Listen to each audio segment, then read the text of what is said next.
मेरा सुझाव रेल मंत्रालय से है कि उसके लिए कुछ अवेयरनेस,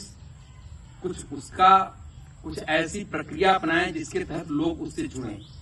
एक तो उसका किराया काफी है, ठीक है, अगर किराया रेल मंत्रालय ने अधिक किया है तो उतनी सुविधाएं और उतनी गंतव्य तक पहुंचने के लिए फास्ट उनकी वो है कि वो जल्दी जल्दी पहुंच जाए, वो भी किया है। लेकिन फिर भी जो हमारी खाली सीटें जा रही हैं उसके लिए कुछ सुझाव मेरा रेल मंत्रालय से। जैसा कि हम सभी जानते हैं कि वंदे भारत एक स्पेशल ट्रेन है, कई राज्यों को जोड़ते हुए चलती है ये ट्रेन और बहुत ही फास्टेस्ट ट्रेन है, कम समय में गंतव्य पे पहुंचाती है। लेकिन आजकल देखा जा रहा है कि वंदे भारत की ट्रेनें पूरी तरीके से फुल नहीं जा रही हैं, सीटें खाली जा रही हैं। तो आप रेल मंत्रालय को क्या सुझाव देंगे इसके लिए? बहुत बढ़िया आपने प्रश्न रखा बेटा।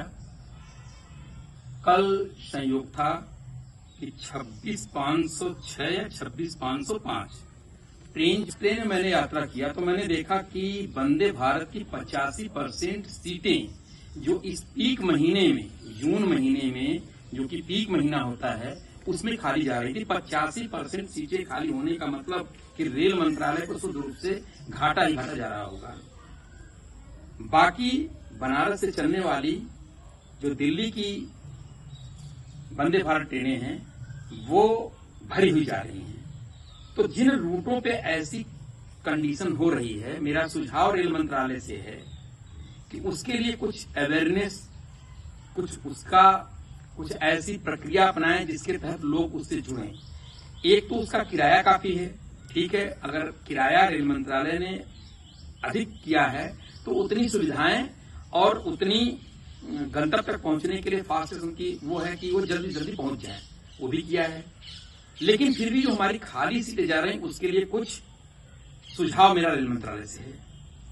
सीटों की संख्या बढ़ा करके कुछ डब्बों क्योंकि वंदे भारत जिन रूटों पे चलाया जा रहा है उन रूटों पे स्पेशल ट्रैक बनाया जा रहा है, तो हम जो सामान्य डिब्बे हैं उनको जोड़ नहीं सकते। जब भी जोड़ेंगे जो वंदे भारत के लिए डिब्बे बने हैं उसी को जोड़ सकते हैं। उन डिब्बों में कुछ सीटों की संख्या को बढ़ा करके किराए को कम किया सकता है। उनकी श्रेणियां 3 कर दें। एक तो उन्होंने एग्जीक्यूटिव क्लास किया है जिसमें पहला डब्बा और आखिरी डब्बा एग्जीक्यूटिव क्लास कर रहे हैं, एग्जीक्यूटिव क्लास, हाँ एग्जीक्यूटिव क्लास का। बाकी डब्बे उन्होंने इकोनॉमी का रखा है। लेकिन उसके बाद के कुछ डब्बे को वो और तीसरे क्रम में, जैसे और ट्रेनों में है first AC, second AC, third AC, उसी तरह इसमें भी कुछ डब्बों को वो तृतीय श्रेणी के कंडीशन में ला करके और उनमें कुछ सीटों को बढ़ा करके मेल्स की व्यवस्था को, जो उन्होंने मेल्स दिया है नाश्ता वगैरह, उसको निकाल करके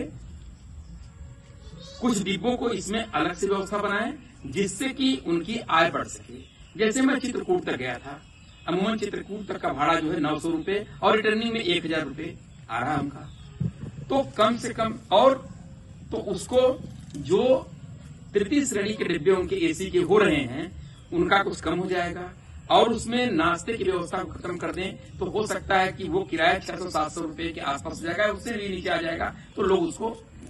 दूसरी रूट में पड़ने, चूंकि बनारस से चलने के बाद खजुराहो तक के बीच में कोई इंडस्ट्रियल एरिया है नहीं, कोई बहुत बड़ा प्लेस ऐसा नहीं है जहां की यात्री लंबा सफर कर सके, केवल एक दर्शनीय प्लेस चित्रकूट पे छोड़ दिया है, तो इसलिए उनको सवारियां भी नहीं मिल रही हैं।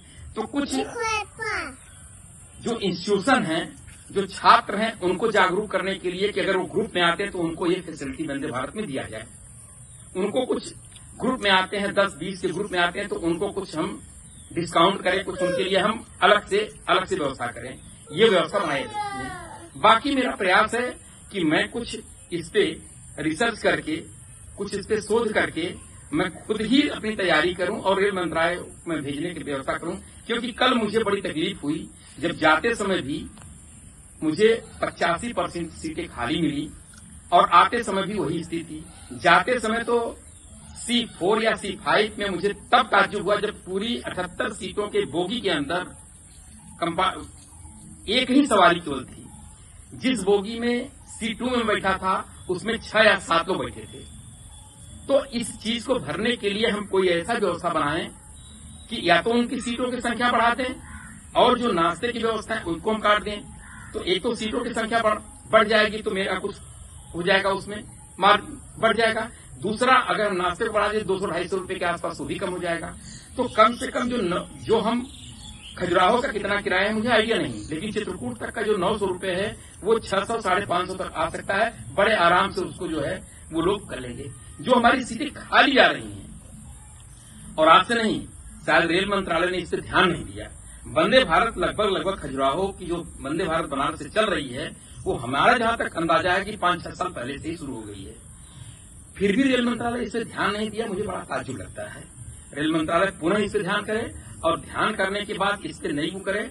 मैं भी अपना शोध करके इससे प्रयास कर रहा हूं कि जितना अधिक से अधिक इसके लचीला व्यवहार करके इसमें अधिक से अधिक जो यात्री हैं उनको आकर्षित किया जाए, उनको ग्रुप में, छात्रों के ग्रुप में, और जो उस रूट पे पढ़ने वाले, चूंकि इलाहाबाद एक थोड़ा सा बड़ा शहर है इलाहाबाद, लेकिन ट्रेन इलाहाबाद होकर नहीं जाती है, छुंकी चली जाती है, 16-17 किलोमीटर दूर चली जाती है, इसलिए इनको यात्री नहीं मिल रहे हैं। उन चीजों को भी यात्रियों को अपनी तरफ आकर्षित करने के लिए कुछ अलग टाइप का आकर्षण इसमें करें और सीटों के किराए में कमी लाएं, तो ये हो सकता है। धन्यवाद।